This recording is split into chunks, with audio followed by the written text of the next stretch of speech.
Cry of Fear. That's the first game that comes to my mind when I think of an actual good and scary horror game. I've been playing horror games for a long time in my life, so I could be considered a fan of this genre. Because I've played many of them, I end up in a rather strange situation in which most of them don't scare me anymore or only at the beginning. But thankfully, there are always some exceptions. In this video, I will try to explain why Cry of Fear still scares me even though I've played it multiple times. You can also consider this as some kind of homage because it's one of my favorite games. For those of you who have never played Cry of Fear or don't even know what the fuck it is, I will quickly summarize it for you. You play as Simon. He's a loner who has no friends, and he has some mental problems. One day he thinks it was a good idea to walk the streets at night and he gets hit by a car. Instead of waking up in a hospital, he wakes up in a dark alley in the middle of the city, and it turns out that the city is filled with monsters that want to kill him. Then, he tries to go home because his mother told him so. That's the story but abridged. If you want to find out more about the story, go play the fucking game since it's free and amazing. Okay, just before I finish the introduction, I want to precise that I will mainly discuss the reasons why Cry of Fear scares me, and not about the story, gameplay, or game design, unless it is relevant. So now let's start with an overview of the content. If you want to go to a specific part of the video, you can use the summary of the chapters if YouTube will kindly create the timestamps for me. Pretty please, YouTube?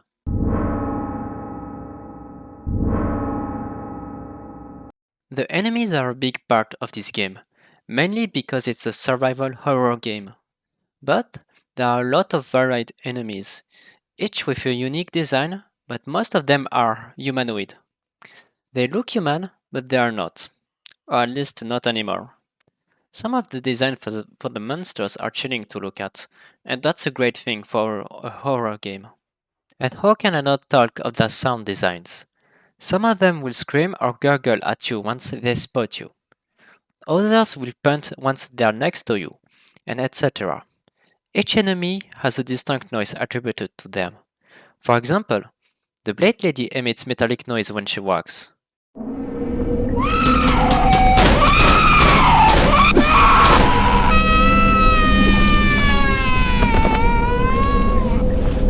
I've also noticed that the game tends to put quieter enemies in dark and oppressive areas, while the louder enemies are in more brighter areas. Okay, so what I'm trying to say is that in very dark and with heavy ambient sound zones, you will be more likely to encounter monsters that are quiet, and the contrary for places that are bright or that emphasize with a strong or unsettling music. However, I must mention that the rule I have just invented can really only fit some specific major locations, and not the whole game.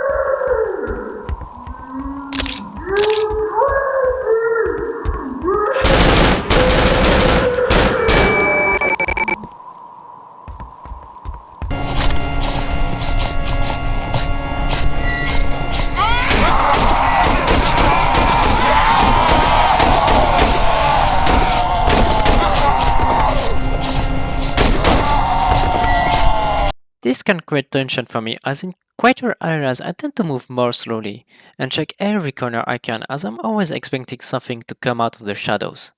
The worst thing is that there might be something lurking or nothing at all.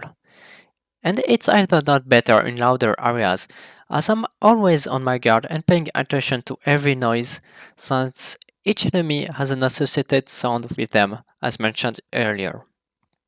I like this difference between quiet and loud areas and how the game would switch between them. It makes it so that I don't get used to the scare factor of the game. But what makes the enemies more terrifying in my opinion is actually their animations.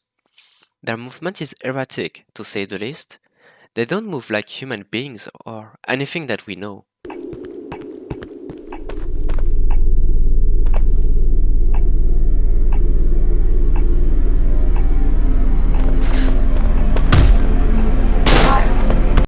I mean, just look at that. How can you stay calm when one of those monsters is running to get you? I can't help but feel on edge when they are running toward me. Now, before I conclude this segment, I would also like to talk a little bit about Sarunner, as I believe it wouldn't do justice to the game if I didn't mention him at least once. He is what the Nemesis is in Resident Evil 3 or Pyramid Head in Silent Hill 2. He is one of the most iconic monsters in Cry of Fear, simply because of the way he is. He is faster than most enemies, he can one-shot you, and the sounds he makes gives me goosebumps, especially with that disturbing music accompanying him.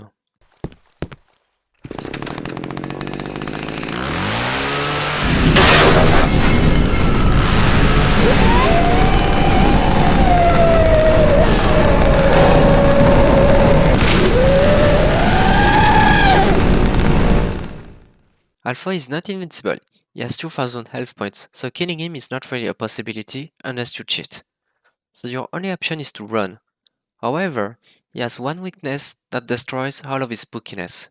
It's the fact he won't be able to kill you as long as you move away from him. I mean, just look at this. I'm not being chased by a psychopath monster that wants to kill me. I'm just having a bloody conversation with him at this point. Hello sir, do you need anything? Okay. Maybe we can talk about something if you want.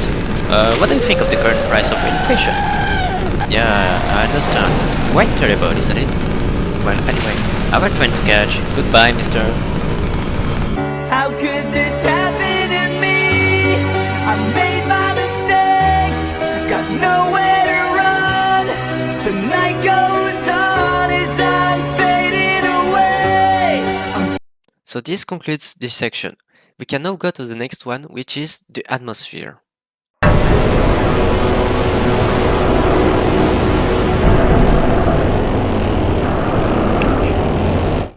Having scary monsters in a survival horror game is great, but on its own it won't do the job. And the reason is simple. Atmosphere is the one doing most of the job. The atmosphere in a horror game is vital. I would even go as far to call it the foundation of a horror game, and to consider the enemies as mere props. Let me allow you to explain what I mean by this. So let's imagine we have this very spooky monster, but for some reason we thought it was a good idea to put him in a carnival, with clown music or some shit like that. Obviously your monster is not going to scare anyone, except a small number of cowards, or at best he will be unsettling.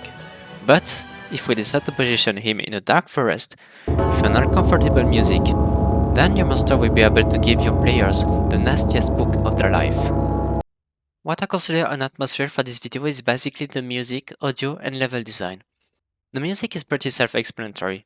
Having an eerie music is what most horror games try to do, or at least an eerie sound ambience.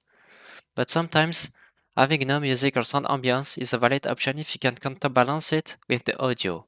The audio part is basically the sound design at work. For example, it could be the sound of footsteps playing behind you or near you, without having to throw an enemy at you to make you feel unease. What I consider the level design part is simply the environment we are. For example, if we are in a forest, an hospital, or a rundown apartment, and etc. I also consider how bright or dark the environment is in the level design. So now we stop babbling and give you actual examples of levels that had me on edges, and I will give it to you by a hierarchical classification of numbers from the largest to the smallest. In other words, a top 3. Yeah, a top 3 sounded kind of stupid in my opinion.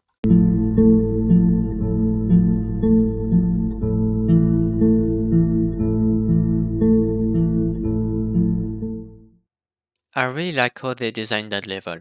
When you first enter it, it's calm and bright. But the hell starts when you collect the fuse. At this point the level will become dark, the calm music will be replaced by a disturbing one, and loud monstrosities will try to swarm you in the hallway of the college.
like this contrast between peaceful and hostile, and that's why it was very scary for me on my first playthrough. I would have never expected such a peaceful place to become a hellish one. The first thing you can hear when you enter this place is someone screaming in the distance. And there is no light except for your lantern. What a great way to introduce someone to a level.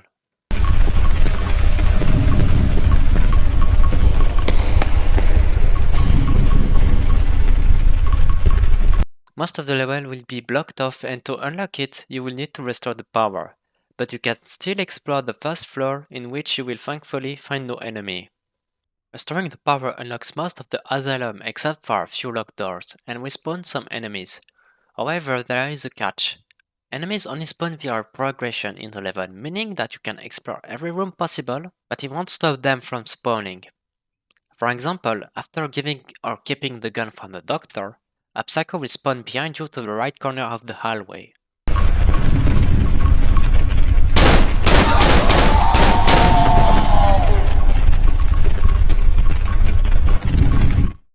This is not the first level that spawns enemies depending on your progression, but what is different compared to the others is that early on the level you can immediately check almost every rooms in the asylum, and there is only a few rooms to load, thus creating this atmosphere in which I am always on my guard because they could be hiding in a corner waiting to ambush me, even though I've already went in this hallway minutes ago.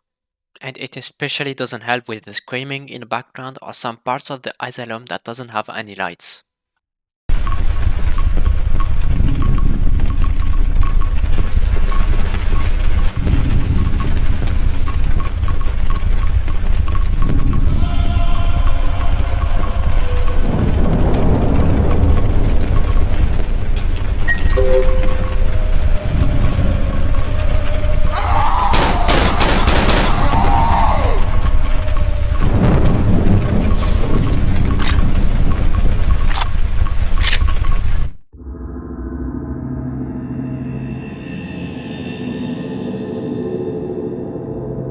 Before announcing the number one, I would like to give an honorable mention to some levels that didn't make it to this list.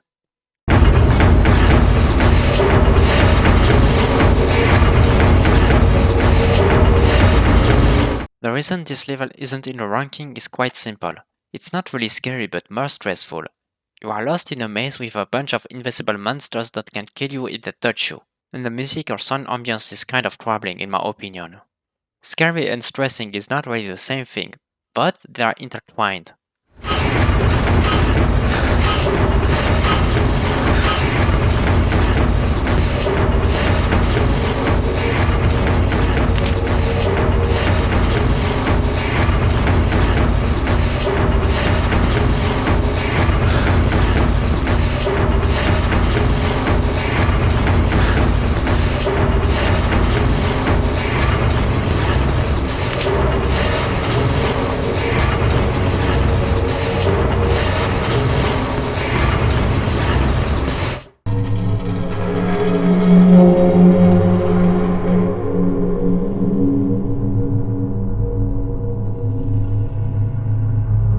For that one level, it's simply because they were spookier than that.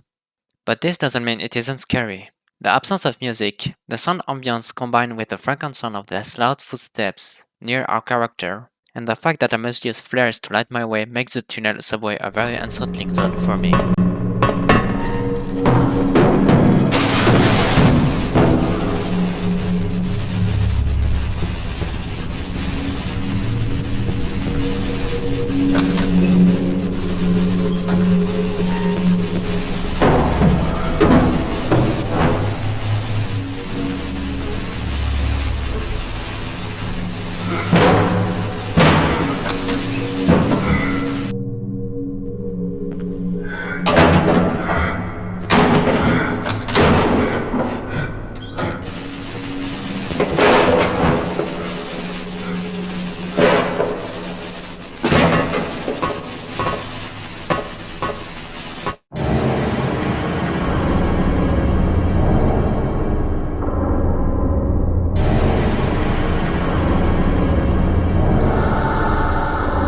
You know what is ironic?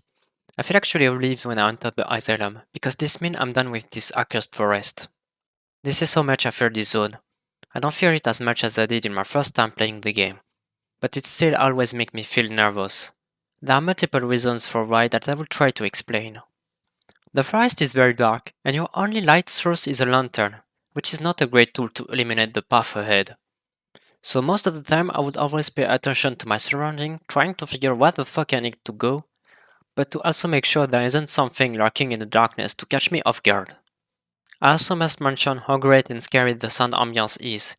It makes me feel on edge. The enemies work well with this environment too. They are sneaky and make panting noise only when they are next to you, meaning that it might be too late if you hear them.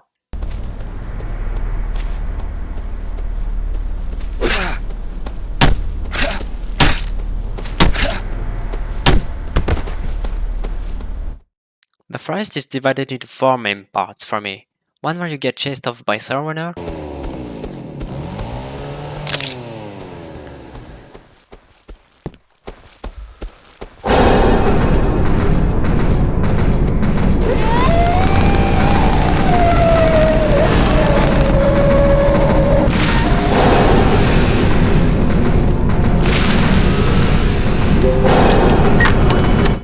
another in which you must find Scissors Blade to get through a door, one which you must be careful of the trees,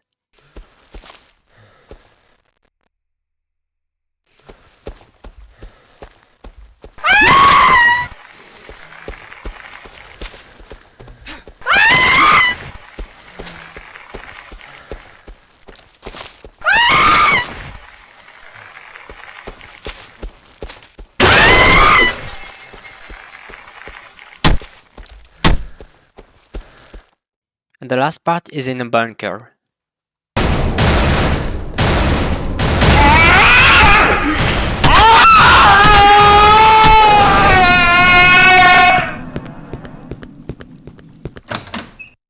All this part scares me, but in a different way. For example, the first part is scary because there's a maniacal psychopath trying to kill me behind me, and I must insert a doorknob on the door, so it's quite stressful. In the other parts, I must be wary of my surroundings to avoid getting surprised by the sneaky ladies, or the falling bodies hanging from the trees. This makes the forest level a really unnerving and disturbing zone for me to go through because of how well they designed the atmosphere of this place.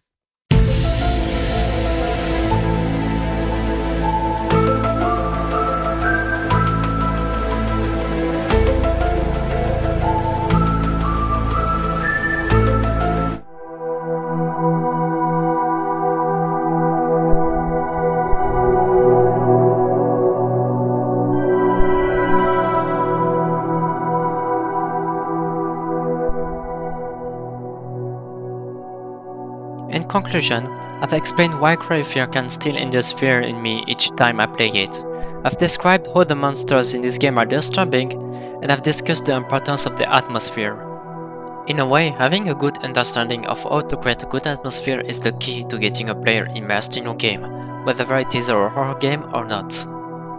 Thus, an immersed player is one that can get scared easily.